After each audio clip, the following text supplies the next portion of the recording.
자, 하나님 말씀 보겠습니다. 히브리서 11장 5절입니다. 5절 한 절만 다 같이 보겠습니다. 믿음으로 에녹은 죽음을 보지 않고 옮겨졌으니 하나님이 그를 옮기심으로 다시 보이지 아니하셨느니라. 그는 옮겨지기 전에 하나님을 기쁘시게 하는 자라 하는 증거를 받았느니라. 아멘. 자, 믿음으로라는 제목으로 두 번째 시간인데, 지난주에는 저희가 아벨이라는 사람에 대해서 함께 말씀을 나눴고요. 오늘은 이제 이 에녹이라는 사람입니다. 우리가 이 11장 5절도 마찬가지고 창세기의 말씀도 마찬가지지만, 많은 사람들이 에녹하면 뭐가 궁금하냐면 죽음을 보지 않고 올라갔다는 게 뭘까? 라는 것을 굉장히 궁금하게 생각합니다. 여러분 생각해 보세요. 우리가 과학적으로도요, 이 몸이 그대로 둘려서 우주 어딘가 천국이 있다고 생각하면, 들려 올라간다 생각하면 견뎌요? 못 견뎌요? 못 견딥니다. 그러면 하나님의 어떤 특별한 은혜로 이렇게 탁 이 에녹을 쌓아가지고 어디론가 데려가신 건지, 이런 것에 대해서 엄청 궁금해합니다. 그런데 이 히브리서 11장 5절의 말씀을 보면서 진짜 중요한 건 뭐냐면, 죽음을 보지 않고 옮겨졌다라는 게 아니라는 겁니다. 그거는 그냥 결과일 뿐이에요. 이거는 나와는 아무 상관없는 겁니다. 내가 아무리 노력해도 이룰 수 없는 부분이에요. 우리에게 있어서 중요한 건 뭐예요? 그 뒤에 말씀입니다. 뭐예요? 하나님을 기쁘시게 하는 자라는 증거를 받았다는 거예요. 이것이 이 땅에 사는 우리가 해야 할 부분인 거예요. 그리고 그 앞에 뭐 죽음을 보지 않고 어떻게 하나님께 갔는지, 이 땅에 뭐 다시 없더라, 이런 부분은 우리가 사실은 신경 안 써도 되는 부분이거든요. 그런데 우리의 관심은 하나님을 기쁘시게 하는 자라는 증거를 받았다라는 것에 있지 않고, 자꾸만 어떻게 죽음을 보지 않고 하나님께 갔을까라는 것에 있다라는 거예요. 그러다 보면 우리의 신앙생활이 자꾸만 뭔가 체험되고 내가 뭔가를 얻어지고 누려지고 하는 것에 자꾸 초점이 맞춰질 수 있다는 겁니다. 지난 9월 특별성회 가운데 파주성회에서 그런 말씀하셨어요. 세상의 기준에서 좋은 교회는 어떤 교회냐? 세상의 기준으로 볼 때 좋은 교회는 어떤 교회냐? 이렇게 말씀하셨어요. 건물이 크고 성도가 많고 헌금을 많이 하는 교회가 어떤 교회예요? 좋은 교회입니다. 성도들이 밖에 나가서 막 자랑할 수 있는 교회는 어떤 교회예요? 번듯한 건물 있고, 우리 목사님 이름 석자만 돼도 사람들이 다 알 수 있는 그런 교회에 다니는 사람들은 밖에 나가도 뭐예요? 자랑스럽게, 야, 나 아무개 교회 다닌다, 이렇게 말을 한다는 겁니다. 근데 하나님의 기준에서 좋은 교회는 어떤 교회냐? 첫 번째는요, 하나님과 주의 종의 관계가 맺어지는 교회입니다. 하나님과 주의 종의 관계가 연결되어 있는 교회예요. 단절되어 있는 교회가 아니라.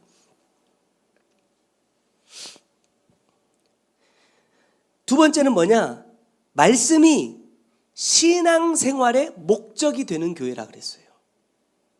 여러분, 우리가 교회 가서 말씀을 듣는 이유가 뭡니까? 많은 사람들이 그래요. 일주일 동안 세상에 살면서 막 이 사람 저 사람한테 치고 좋은 소리 한 번 못 듣다가 교회에 딱 와가지고 목사님의 그 따뜻한 음성으로 내 마음을 위로하고 격려하고 힘을 주는 말씀을 들으니까 참 위로가 되어서 너무 좋다, 이렇게 생각하는 사람들이 있어요. 그런 사람들은 우리 교회 못 오죠. 왜 말씀을 듣느냐? 이 말씀을 통해서 뭐예요? 내가 위로받고 힘을 얻기 위해서가 아닙니다. 말씀은 성경 말씀 그대로예요. 좌우에 날선 검과 같다 그랬어요. 찔러 쪼갭니다. 뭐를요? 내 심령과 골수를, 다시 말하면 내 생각과 마음 속에 있는 죄악의 덩어리들을 여러분 잘라내는 거예요. 그런 시간이 우리가 말씀을 받는 시간이라는 겁니다. 세 번째로 좋은 교회는 주님이 원하시는 열매가 맺어지는 교회예요. 그래서 지난주에도 잠깐 그런 말씀 드렸지만 이제 8주년 이제 9년 차에 접어드는 우리 교회가 세상의 기준에 좋은 교회가 되기 위해서 노력하는 교회가 되지 말고 하나님 보시기에 좋은 교회로 계속해서 성장해 갈 수 있었으면 좋겠습니다. 저는 이제 지난 9월 성회를 이렇게 참석하면서 제가 그랬잖아요. 와, 파주까지 또 언제 올라가나. 이번에는요, 차가 정말 많이 막혔습니다. 고속도로도 많이 막히고 국도도 많이 막혔어요. 그래서 왜 그런가 했더니 이제 추석 명절 앞두고 이제 미리 벌초도 가고 성묘도 미리 가나 봐요. 고속도로도 막히고 국도도 다 막혔어요. 제가 어떻게 막 국도로 빨리 가보려고 막 가다가 도저히 안 되겠길래 천안으로 다시 올라갔습니다. 고속도로도 너무 막히는 거예요. 그래서 제가 지난주에 불법을 좀 과감하게 행했습니다. 뭐냐? 버스 전용 차선을 좀 달렸어요. 버스 전용 차선을 타다 보니까 이게 교차로를 이렇게 못 빠져나가고 IC로 못 빠져나가고 한남대교까지 가버렸어요. 그래서 도착하니까 4시간 30분 정도 걸렸습니다. 만약에 전용 차선을 안 탔다면 제 예상으로 한 7시간 정도 걸리지 않았을까. 어쨌든 이제 그렇게 힘들게 이제 갔단 말입니다. 야, 갈 때부터도 제가 그런 고백했잖아요. 야, 꼭 파주에서 성회를 해야 되나? 이러면서 갈까 말까 막 이랬단 말이에요. 그런데 3일 동안 말씀을 쭉 받으면서 야, 이게 진짜 나를 위한 또 우리 교회를 위한 말씀이구나라는 생각을 참 많이 했습니다. 제 자신을 또 돌아보는 시간이기도 했고 또 제가 가장 내려놓지 못하고 포기하지 못하는 저의 문제가 한 가지 있어요. 그 문제를 마지막 날 너무 도드라지게 드러내 주셔가지고 그것 때문에 엄청 큰 시험이 들 뻔하다가 겨우 이제 내려왔는데 내려와서도 또 우리 사모님도 이제 큰 시험에 또 같이 하다가 사실은 이제 수요일 날 예배를 드려야 되나 말아야 되나 막 고민을 하다가 이제 몸도 좀 그렇기도 하고 여러 가지 이유가 있어서 이제 수요 예배를 안 드렸는데 수요일 날 저녁에 제가 사모님과 그런 대화를 했어요. 야, 교회 가서 이렇게 우리가 말씀을 나누고 하는 이런 예배도 참 중요하지만 하나님께서 그 예배를 멈추게 하시고 또 우리의 삶을 통해서 이런 것들을 행하게 하신 것이 어쩌보면 이게 진짜 예배가 아닌가라는 생각을 한다. 그런 대화를 나눴어요. 그러면서 제가 수요 예배 없습니다라는 카톡을 딱 받고 나서 우리 성도들이 어떤 마음이었을까를 한번 생각해 봤거든요. 와, 오늘 예배 없다. 와, 오늘 안 가도 되겠다. 이런 마음이었을지, 왜 하나님께서 오늘 예배를 교회에서 드리지 않고 각자의 삶의 자리에서 예배하세요라는 문자를 내가 받게 하셨는지 그걸 고민해 봤을까? 이런 생각을 한번 해봤어요. 각자 이제 양심의 손을 얹고 회개하실 분들은 회개하시고 그래서 여러분들 이제 주셨던 9월 성의 말씀들을 다시 한번 쭉 들어보시면서 여러분들의 모습들 다시 한번 비춰보는 기회들이 꼭 이번 한 주 동안 있었으면 좋겠습니다. 자, 성경을 보면요, 하나님께서 아주 특별하게 여겨주시는 사람들이 등장합니다. 대표적으로 보면 모세 같은 사람, 또 다윗과 같은 사람이 그랬고 오늘 이 본문에 등장하는 이 에녹과 같은 사람이 바로 특별한 은혜를 입은 사람들이다라고 말할 수 있을 겁니다. 창세기 5장 24절의 말씀 보면 에녹이 하나님과 동행하더니 하나님이 그를 데려가심으로 세상에 있지 아니하였더라. 아까도 말씀드렸지만 핵심은 뭐냐면 하나님이 그를 데려가심으로 세상에 있지 아니하였더라가 아닙니다. 이건 내가 어떻게 할 수 있는 부분이 아니에요. 내가 여기에는 관심을 갖지 않아도 아무 문제가 없습니다. 내가 관심을 가져야 될 부분은 뭐예요? 에녹이 하나님과 동행하더니라는 부분인 거예요. 이것을 내가 해내면 나도 누구처럼요? 에녹처럼 세상에 있지 않는 자가 될 수 있다는 거예요. 그렇다고 해서 지금 하나님 우리를 막 산채로 막 데려가신다 이런 의미 아니에요. 자, 이 동행이라는 단어의 한 가지 특징을 보면 이런 겁니다. 결혼해서 우리가 어떻게 보면 삶의 동행을 하고 있는 거잖아요. 그런데 살다 보면 마음과 생각이 딱 맞아가지고 야, 정말 이 사람과 결혼하길 잘했어, 이 사람과 같이 살길 잘했어 라는 마음이 들 때도 있지만 가끔은 어떤 생각도 들어요? 벌써 그래?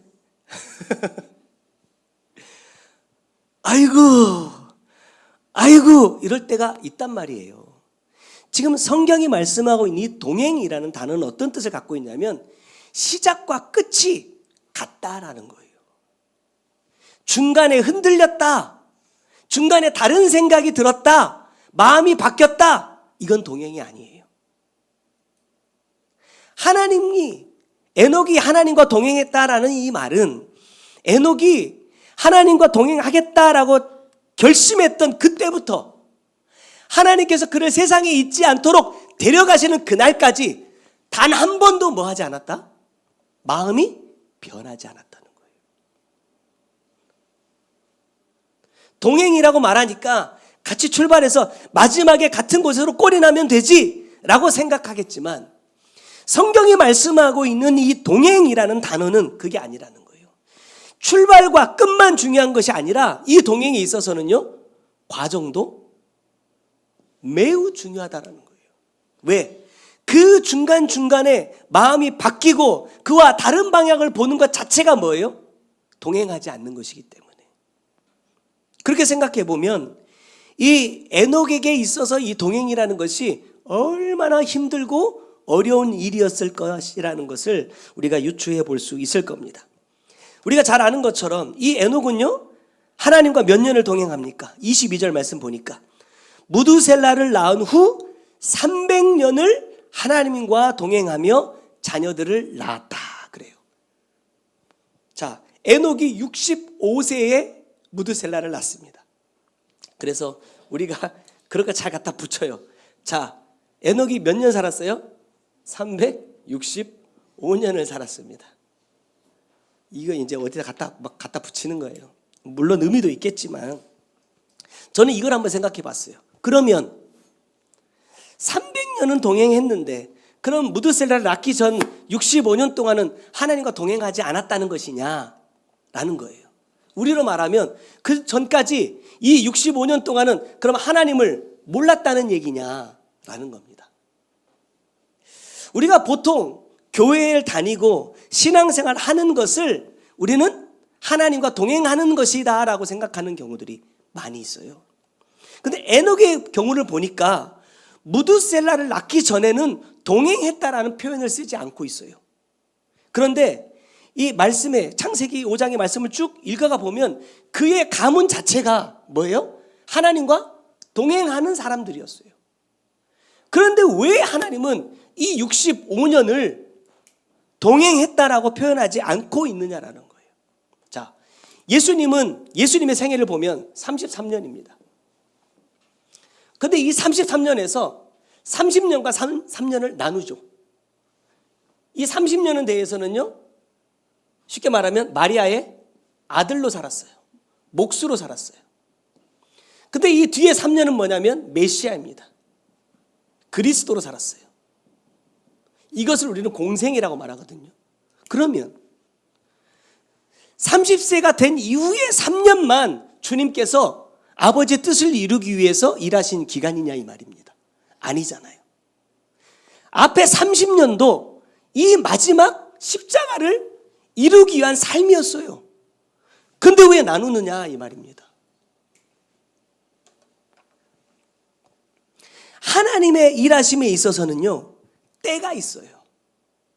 또 하나님은 우리를 사용하실 때도 하나님께서 정하신 때, 하나님께서 원하시는 만큼의 분량이 되었을 때 우리를 쓰신다는 겁니다. 성경이 에녹에 대해서 그렇게 많은 말씀을 하지 않고 있어요. 창세기 5장에도 보면 두세 절로 그냥 끝나버리거든요. 그런데 참 성경을 그렇게 읽어도 여기에 에녹에 대한 말씀이 있다는 걸 이번에 처음 알았네요. 어디냐? 유다서 1장입니다.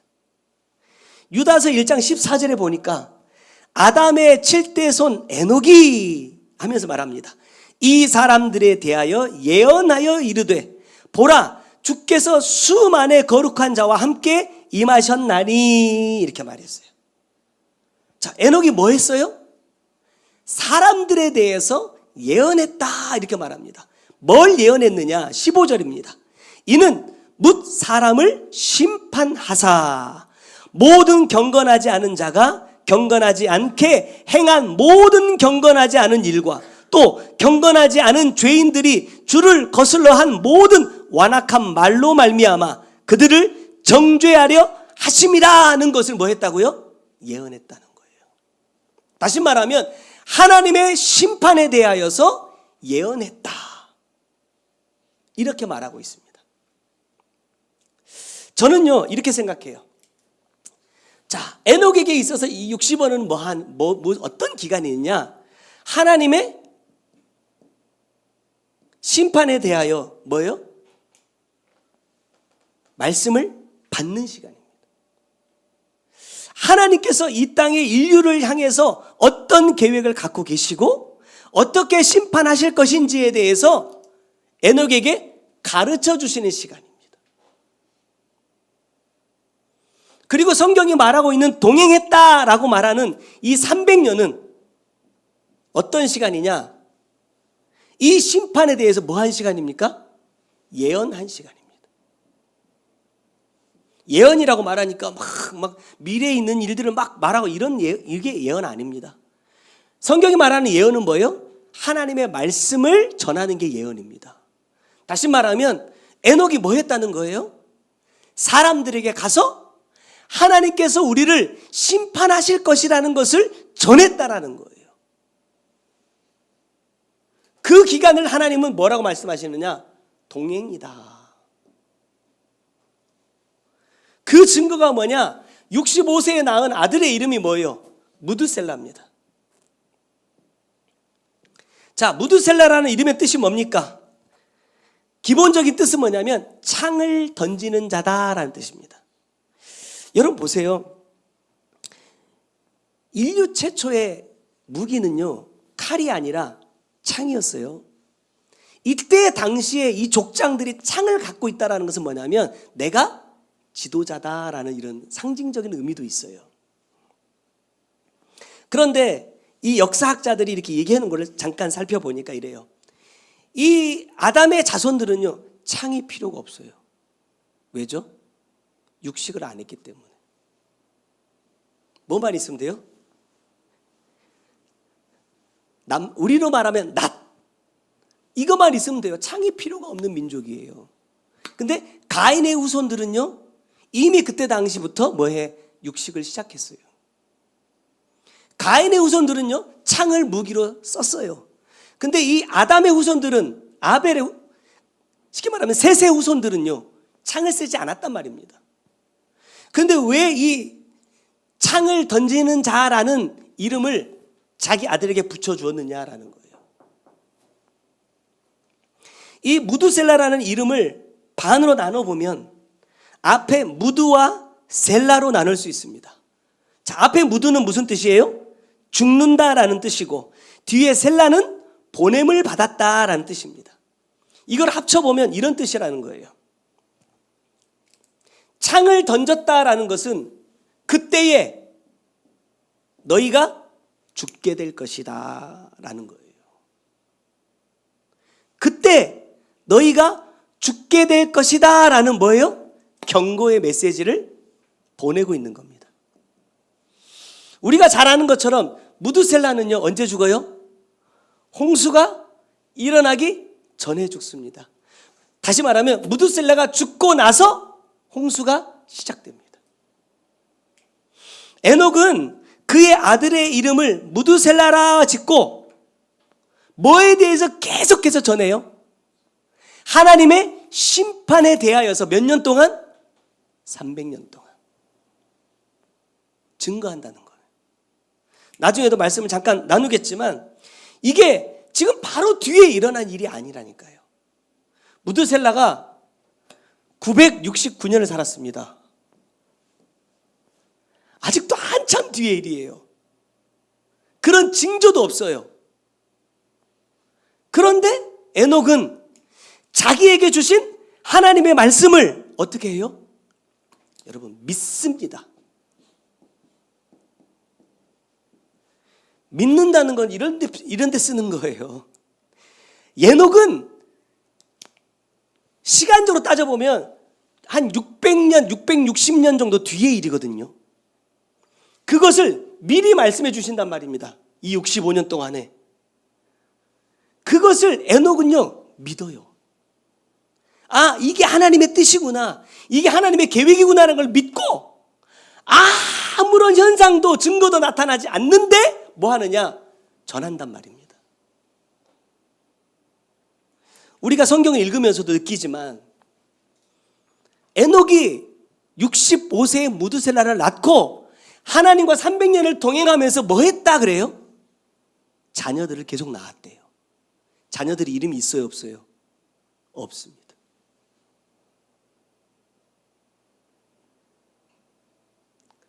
하나님의 말씀을 이어간 자들만, 그 믿음과 신앙을 이어가는 자들의 이름만 기록되어 있어요.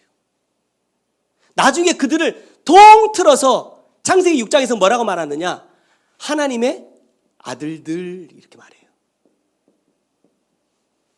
말은 그럴싸하잖아요. 하나님의 아들들이잖아요. 근데 이 하나님의 아들들을 어떻게 해요? 심판하십니다.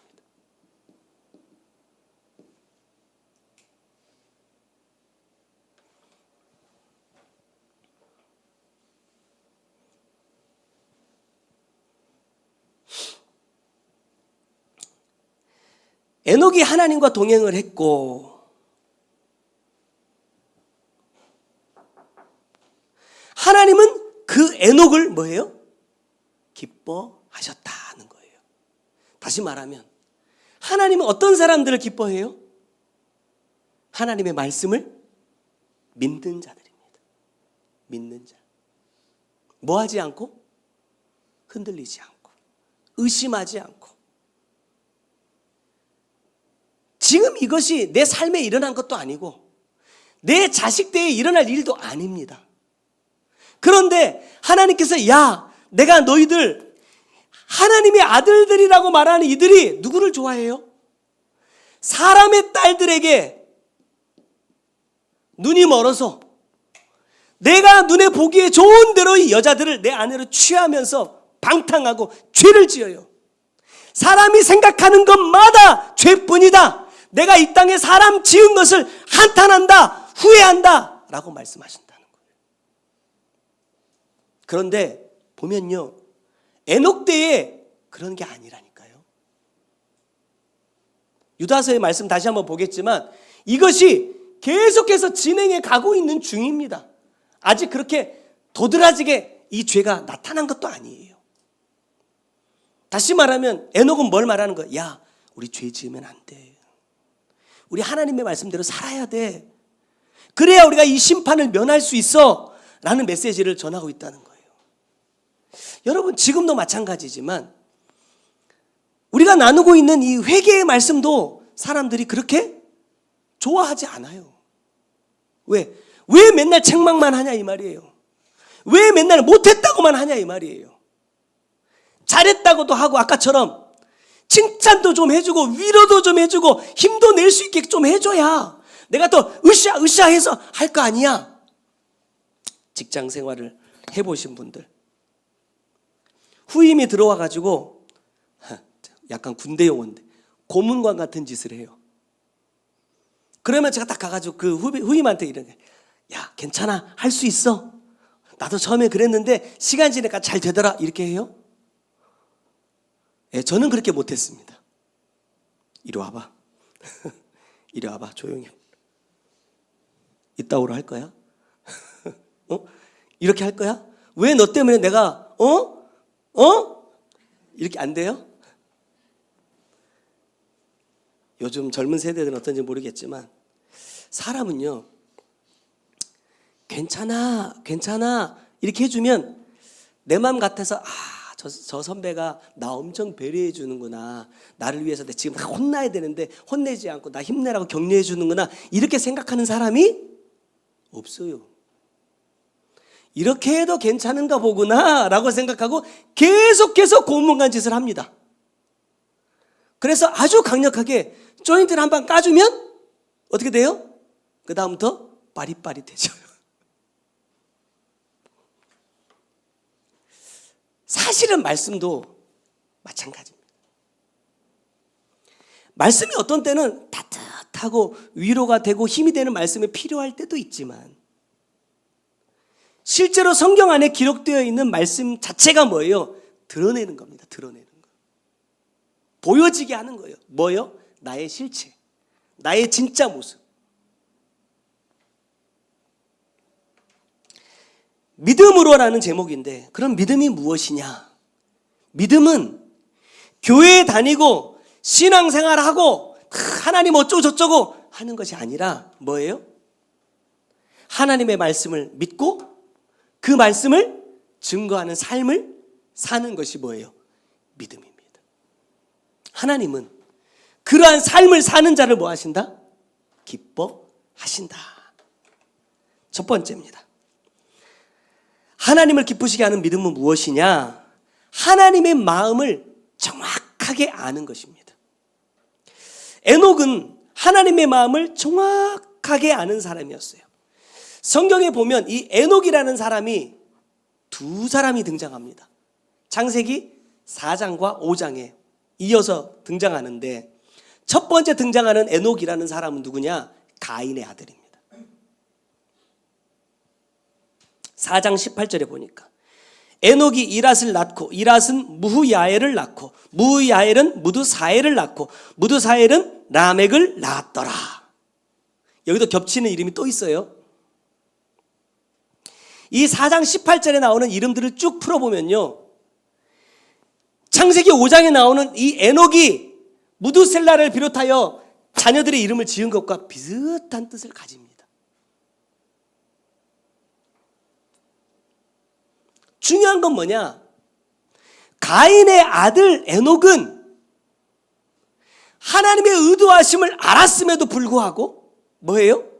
하나님과 더 멀어지는 삶을 선택하고, 창세기 5장에 나오는 이 에녹은 하나님의 뜻을 알고 하나님과 동행하는 삶을 선택한다라는 거예요.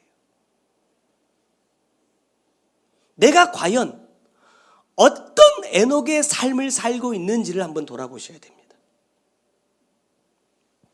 내가 교회를 다니고 목사하고 어떤 직분을 받았고 나 하나님께 많은 은혜를 받았고 이런 거 여러분 중요한 거 아닙니다. 그런 거 의미 없어요. 중요한 것은 지금 내가 하나님과 동행하고 있느냐라는 거예요. 나에게 주신 하나님의 말씀을 내가 믿고 나의 삶을 통하여 그 말씀을 이루어가고 있느냐라는 거예요. 우리가 이전에 신앙생활 하면서 나름대로 열심히 했지만 왜 하나님 앞에 책망받습니까? 하나님의 마음을 몰랐기 때문에 그래요. 제가 예전에 이렇게 쉽게 조금 예를 들었어요. 내가 노래를 잘하니까 나는 하나님께서 이런 재능을 주셨으니까 나 찬양단 해야 되겠다. 나 찬양대에 가서 봉사해야겠다. 여러분 이건 내 생각입니다.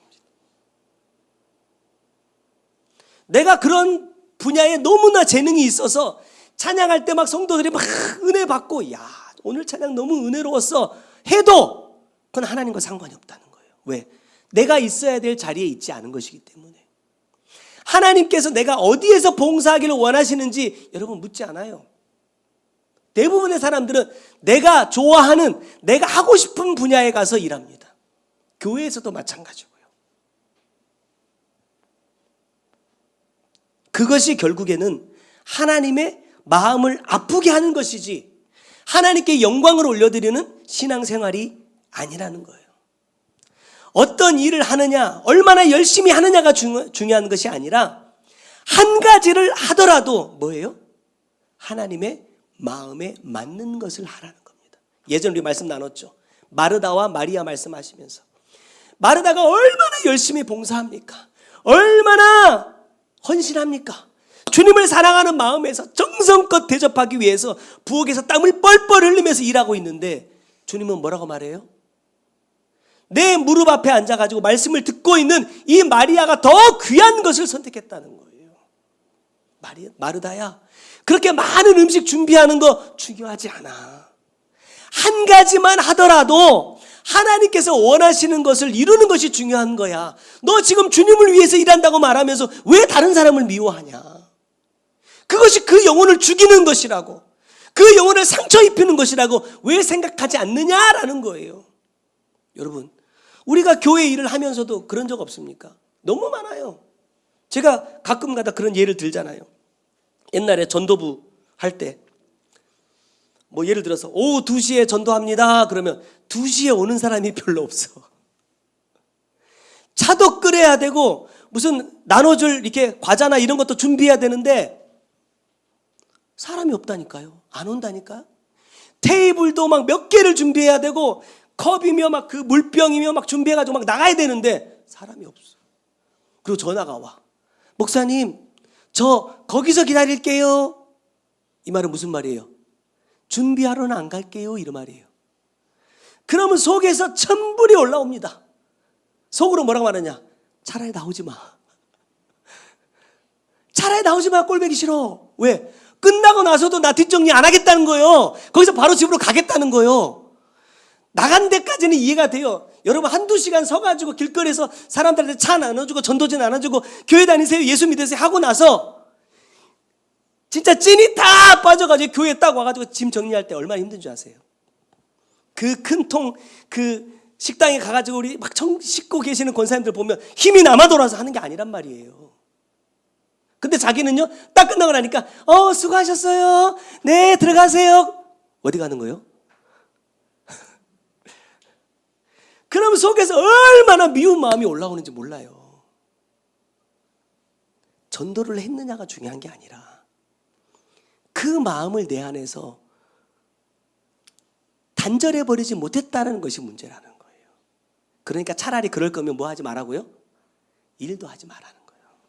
그런 마음 때문에 다른 사람에게 상처 주고 아프게 할 것 같으면, 여러분, 우리는 그러잖아요. 내가 말 안 했으니까, 티 안 냈으니까 모를 거라고 생각하지만 우리는 어떤 존재다? 영적인 존재란 말이에요. 내가 뭐 아내와 남편에게 대해서 속으로는 엄청 미운데 겉으로 티 안 냈어도 뭐예요? 죽이고 있는 거야. 건강하라고 아침에 주스 갈아줄 필요 없어. 심보를 곱게 먹어. 그래야 살리는 거야. 내가 누구한테 이렇게 말하는 것처럼 느껴지면 아니에요. 다 들으시라는 얘기예요. 그게 중요하다. 그게 진짜 하나님을 기쁘시게 하는 뭐예요? 믿음이라 하는 겁니다. 두 번째는 회개할 때 하나님이 가장 기뻐하신다. 여러분, 동행이라고 하니까 에녹이 하나님과 항상 함께 하면서 막 행복하게 살았다, 즐겁게 살았다, 여러분, 이게 아니더라는 거예요. 이 홍수의 심판은요, 사실은 가인의 후손들 때문에 일어난 사건이 아닙니다. 자, 창세기 6장 2절 말씀 보세요.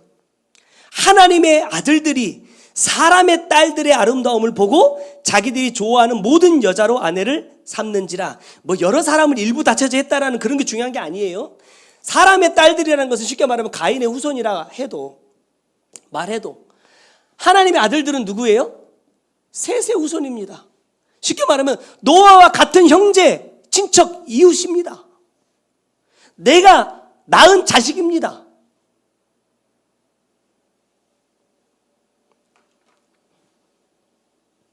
아까도 말씀드렸지만 당장 내일 모레 아니면 1, 2년 후에 이루어질 심판에 대해서 말하고 있는 게 아니라는 거예요. 정확하게 연도를 계산해 보니까 669년 뒤에 홍수 심판이 벌어졌어요. 하나님께서 에녹에게 야, 구체적으로 내가 홍수로 심판할 거야 라고 말씀하신 것인지 또 그것들을 보여주신 것인지는 잘 모르겠어요. 어쨌든 에녹은 하나님께서 이 죄에서 돌이키지 않으면 반드시 심판을 받게 된다는 사실을 알았습니다. 그리고 그것에 대해서 전해요. 아까 보았던 유다서 1장 15절 말씀을 다시 보면 저는 이 말씀을 한참 읽었어요. 왜? 말이 엄청 어렵거든요. 한번 보세요. 이는 뭇 사람을 심판하사 모든 경건하지 않은 자가 경건하지 않게 행한 모든 경건하지 않은 일과 또 경건하지 않은 죄인들의 주를 거슬러 한 모든 완악한 말로 말미암아 그들을 정죄하려 하심이라. 어렵죠? 뭐가 자꾸 반복되죠. 여기 보니까 경건이라는 말이 4번이 반복이 됩니다. 그런데 이 경건이라는 단어를 살펴보면요, 이 4번이 다 다른 단어예요. 여기에는 명사도 있고 동사도 있고 형용사도 있습니다. 중요한 건 뭐냐면 가면 갈수록 쉽게 말하면 경건하지 않다라는 게 불경건이잖아요. 점점점 뭐냐? 완성되어 가더라는 거예요. 경건하지 않음이 점점점 갈수록 뭐예요? 더 견고해지더라는 거예요. 뭐 하지 않으니까? 죄에서 돌아서질 않으니까. 하나님의 말씀을 들었음에도 불구하고 그 말씀을 통해서 내 죄를 드러내고 회개하고 돌이키려는 삶을 살지 않으니까. 그것이 완전히 내 삶에 굳어지고 그 죄에 내가 완전히 사로잡히게 되더라는 거예요. 나는 느껴요, 못 느껴요? 못 느꼈어요. 적어도 에녹이 이 복음을 증거하기 시작한 때는요, 아, 내가 죄를 향해 가고 있구나, 이것이 죄구나라는 것이 하나도 드러나지 않았다니까요.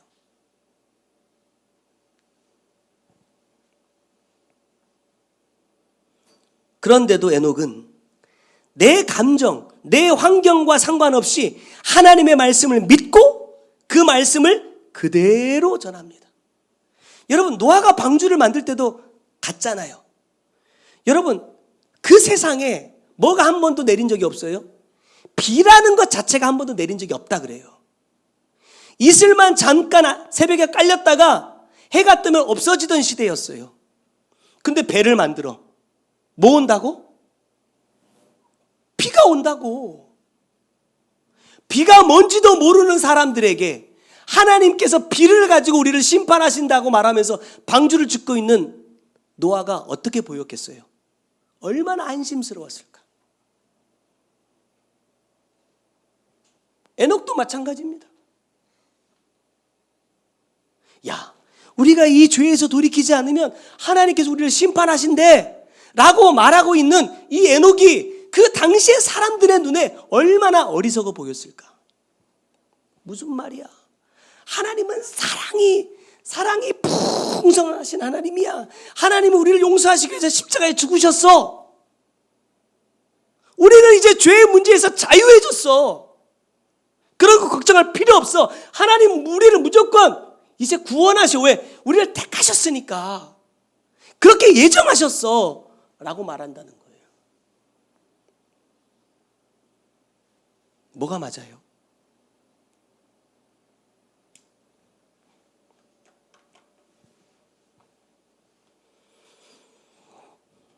아무도 에녹이 전하는 심판에 대한 말씀을 듣지 않습니다. 결과적으로 보니까요.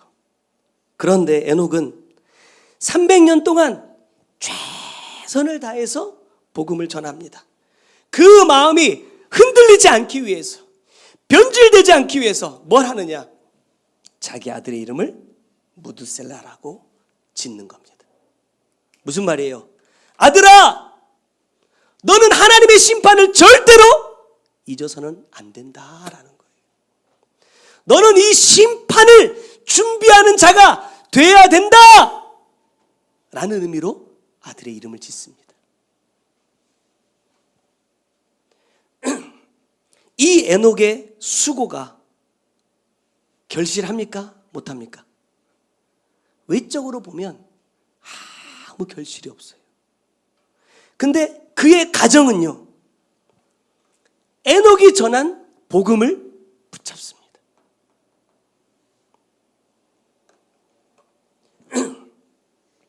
그래서 에녹은 심판하신다라는 뜻을 갖고 있는 무두셀라라는 아들을 낳았고, 이 무두셀라는 라멕을 낳습니다. 아까 이 가인의 후손을 말하면서 마지막에 라멕이 등장해요.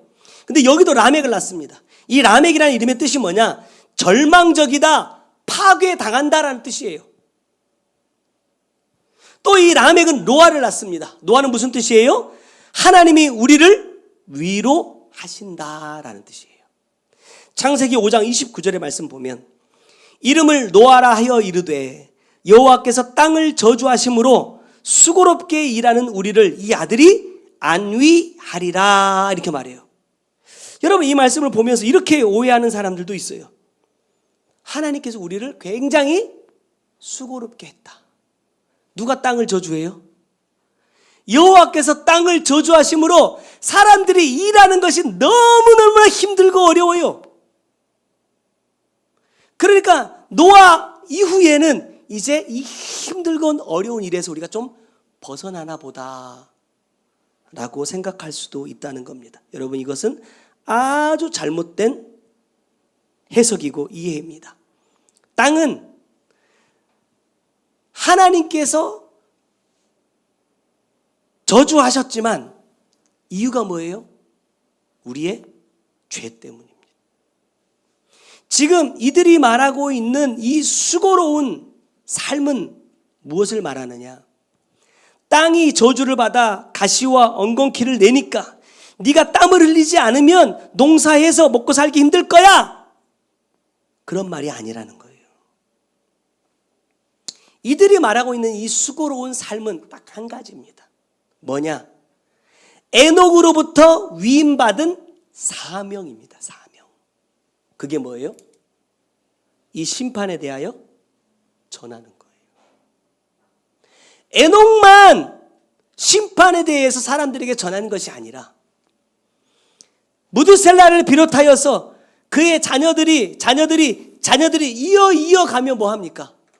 이 복음을 전합니다. 마지막에 이 노아는 뭐예요? 방주를 짓잖아요. 방주.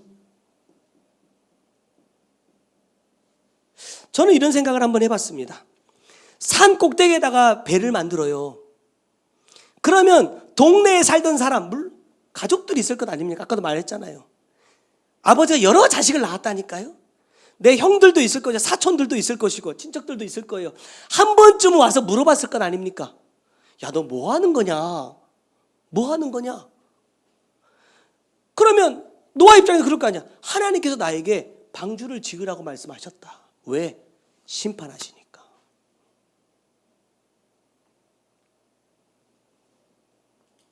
어떻게 보면 노아의 입장에서는요, 방주를 짓는 것 자체가 뭡니까? 전도예요.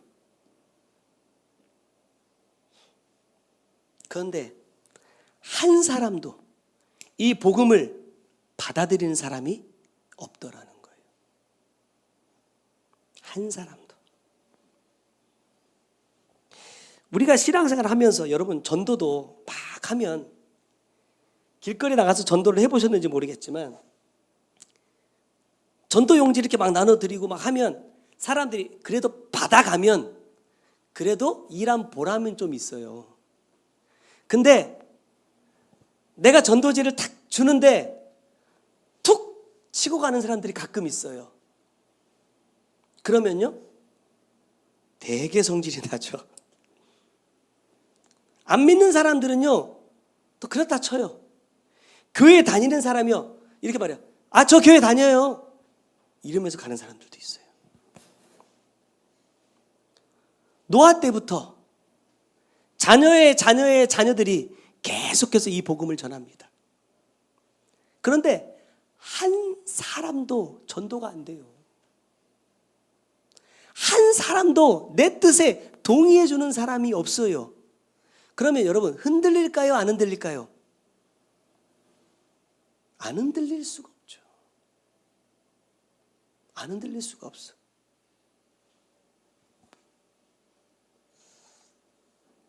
이 사람들에게 있어서는 그게 힘든 일입니다.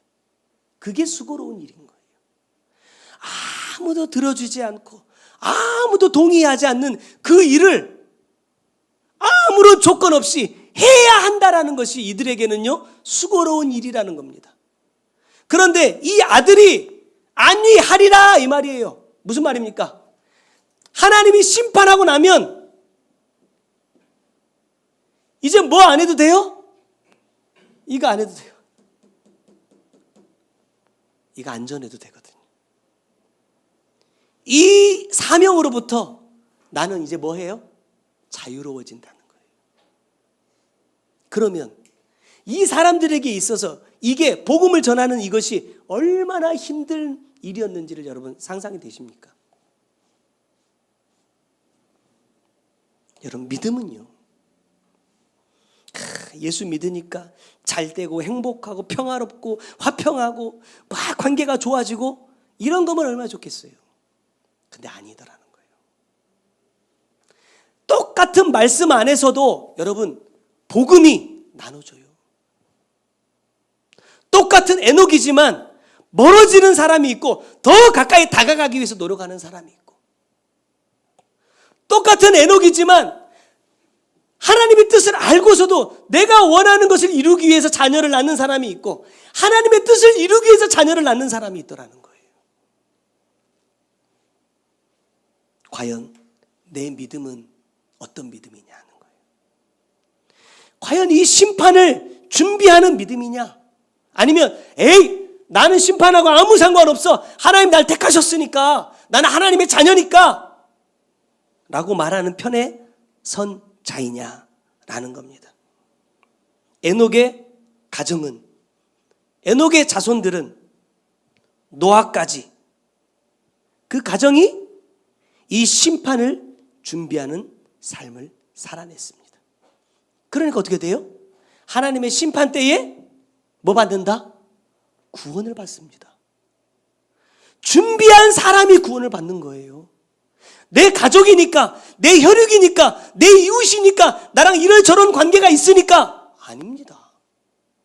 나 교회 다니니까, 나 목사니까, 나 뭐 장로, 권사, 집사니까 아닙니다. 심판을 준비한 사람입니다.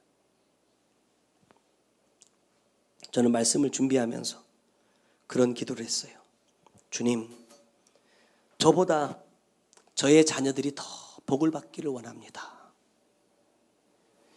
뭐 잘 먹고 잘 사는 복이 아니라, 여러분 지금도 회개의 복음을 따라 살기가 너무너무나 힘들고 어려운 시대가 됐어요. 제가 이번에 보니까 미국에서 동성 결혼을 가장 먼저 합법화한 주가 제가 알기로는 매사추세츠? 이번에 무슨 법이 통과됐느냐, 가정 안에서 아버지와 어머니라는 단어를 사용하지 못하도록 했어요.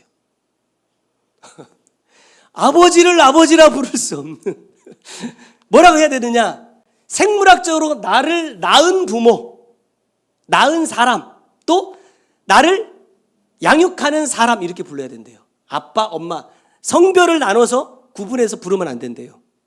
이게 뭐예요? 지난 파리 올림픽 때 나 여자다 해가지고 복싱 선수 하나 나와가지고 여자 선수들 다 두드러 패고 금메달 딴 사람도 있어요. 그럼 여자래요. 왜? 자기가 여자라고 하니까. 남잔데?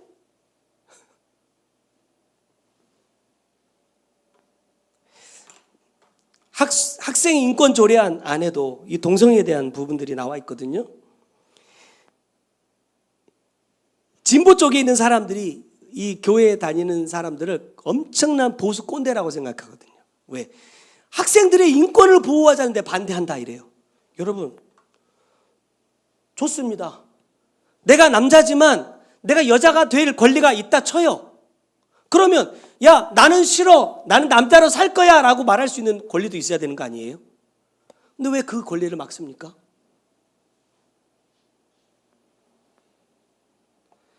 평등하려면 똑같이 평등해야죠. 왜 어느 한쪽에만 평등하고 어느 한쪽에는 불합리합니까?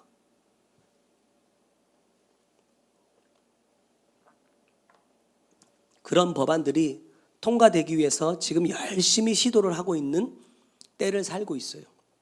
나중에 이제 너희들 우리 우리미가 한 고등학교 정도 가면 남학생, 여학생이라고 부를 수 없는 시대가 될 수도 있습니다. 제가 그랬어요. 지금도 말씀대로 살기가 이렇게 힘들고 어려운데 우리 아이들의 시대에는 어떨까? 얼마나 힘들고 어려울까? 제가 이 아이들이 복을 받기 원한다는 것은 뭐냐면 끝까지 이 복음을 놓치지 않고 하나님의 말씀과 동행할 수 있는 복을 달라고 그렇게 기도를 합니다. 이 은혜가 나에게서 끝나지 않고 계속해서 이어질 수만 있다면 제 생각이에요. 하나님께서 가장 기뻐하시지 않을까. 에녹은 자신이 받은 복음과 자신만 동행하고 끝난 것이 아니라 그의 자녀들과 후손들에게까지도 계속해서 이어질 수 있도록 어떻게 했습니까? 내가 먼저 그 말씀과 동행했어요. 말씀을 준비하면서 개인적인 이야기인데 우리 김경희 원사님 생각이 났어요. 왜냐? 우리 김경희 원사님 마음속에 항상 떠나지 않은 이름 세 글자 뭐예요? 한준일입니다. 한 4, 5년 정도 전에 금요일날 센터에서 성회를 마치고 딱 올 때 권사님 내 옆자리에 딱 앉았어요. 권사님 나한테 이렇게 얘기했어. 목사님 우리 준일이 어떻게 해요? 그래서 제가 그랬어요. 권사님이 내려놓으면 알아서 합니다 그랬어요. 근데 우리 권사님이 이렇게 했어요. 내려놨습니다. 근데 내가 그랬어요. 안 내려놨거든요. 그러니까 둘이 오면서 1시간 동안 싸웠어. 그때가 딱 떠오르면서 지금의 이제 모습을 제가 딱 보는 거죠. 아마 권사님도 느낄걸요? 요 둘이 이렇게 앉아가지고 예배를 드릴 거라고 아마 그때는 상상도 못할 일입니다. 내가 나이가 조금만 한 60줄에만 좀 가까웠다면 내가 이렇게 얘기했을 거야. 이야, 우리 소영이 참 예쁘다 이랬을 거예요. 내가 이제 50이라 별로 차이 안 나니까 내가 이렇게 말 못하는데 내가 진짜 솔직하게 얘기하면 항상 교회를 위해서 기도할 때 가장 먼저 생각나는 사람들이 우리 박소영 자매입니다.